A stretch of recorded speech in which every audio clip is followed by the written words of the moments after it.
Olá, meus irmãos, minhas irmãs, boa noite, a doce e graciosa paz de Jesus. Hoje, dia 1º de julho, quarta-feira, vamos dar prosseguimento às nossas reflexões. Deveríamos ter iniciado ontem, mas eu não pude fazer o vídeo de ontem, então hoje nós vamos dar continuidade. Estamos vendo sobre as bênçãos da salvação, entendendo o que é o processo da salvação, conforme o entendimento da nossa visão teológica, da teologia reformada, como fundamento das Escrituras Sagradas. E já vimos que existe uma ordem no processo da salvação, dissemos que esta ordem ela é unitária, o aspecto da salvação é unitário, então apenas a divisão teológica foi feita para a gente ter uma compreensão didática desse processo que é unitário a respeito da salvação. Então nós vimos que primeiro é a regeneração, temos falado sobre isso, que é a novidade de vida que a gente agora tem, somos novas criaturas e devemos persistir nessa novidade de vida. Estamos vendo o segundo ponto, que é a conversão, que é justamente a condição de uma vida agora em desenvolvimento. E na conversão nós temos a fé e o arrependimento. Vimos sobre a fé, que é o primeiro elemento da conversão, agora vamos ver sobre o arrependimento. Depois a justificação, que é o novo status de vida, não há mais nenhuma condenação para aqueles que estão em Cristo Jesus. Em quarto lugar, a santificação, que é a vida nova, a direção nova que damos à nossa vida. E por fim, a glorificação, que é o estado final, a nova vida que nos faz perseverar até a eternidade. Então, dando seguimento hoje sobre a conversão, nós vamos falar sobre o arrependimento. Capítulo 3 de Atos é o texto que vamos ler nesta noite, versículo de número 19.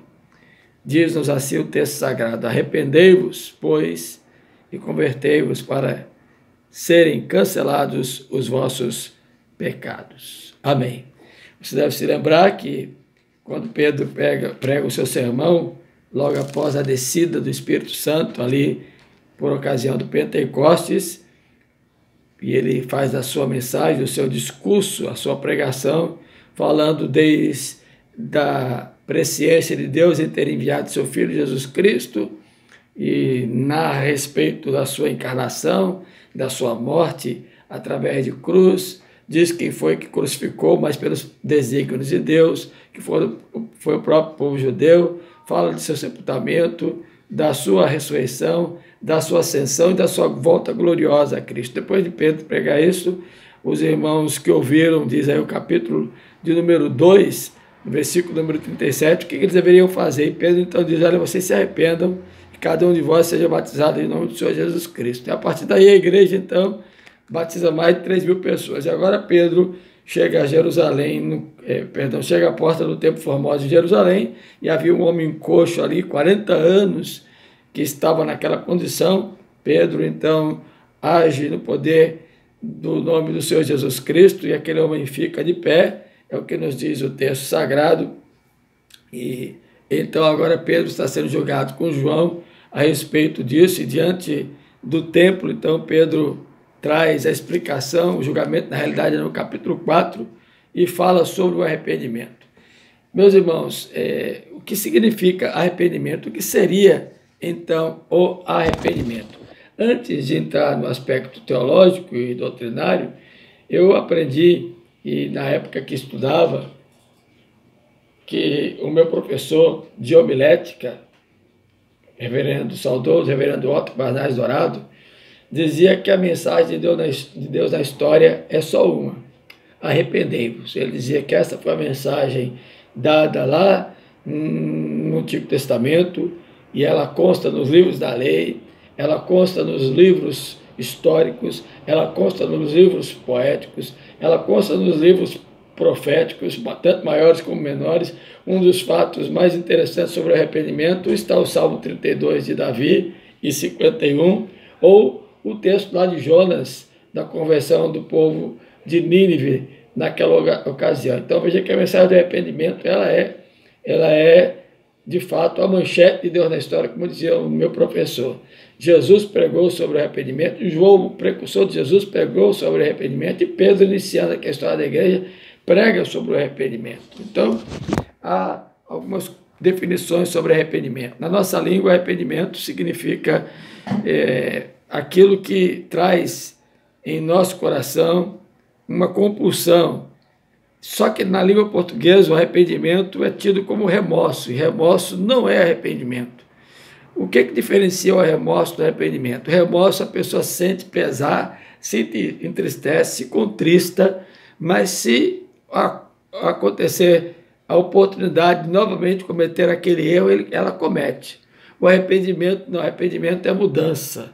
Tanto é que a palavra, no texto original que aparece aqui em Atos, capítulo 3, o texto que lemos, versículo 19, é justamente esta, metanoia.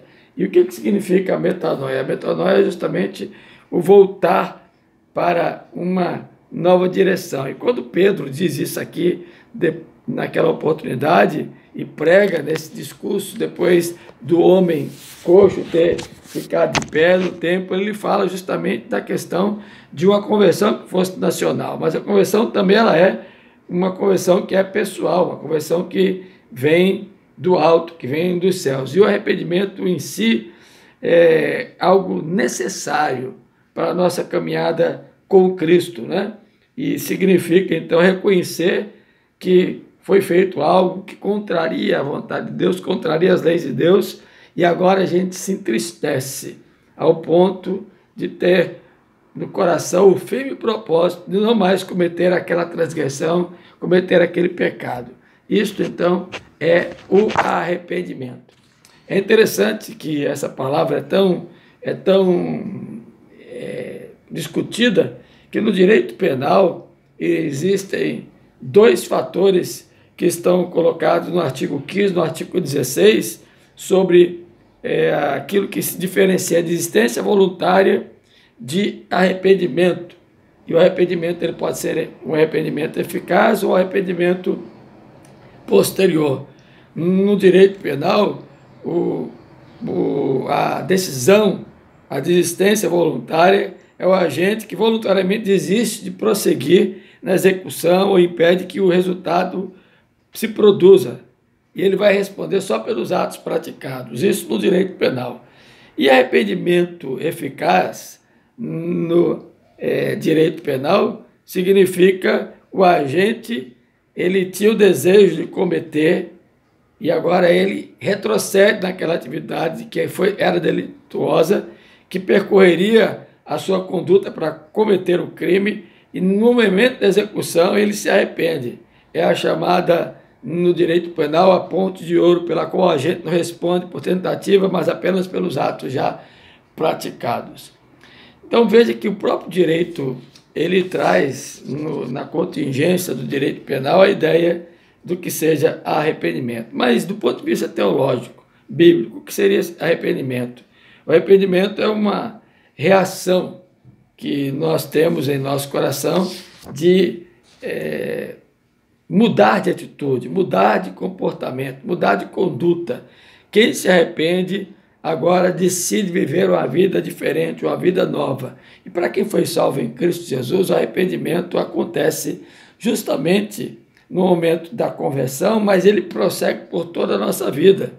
Porque na Bíblia, arrependimento significa reconhecer o pecado, arrependimento significa mudar de direção, arrependimento significa mudar de pensamento, de conduta, de mente, de práticas. No nosso conceito bíblico, o arrependimento ele produz mudanças que são distintivas, são marcantes na vida de quem se arrependeu. Quem de fato se arrepende, confessa os seus pecados e abandona.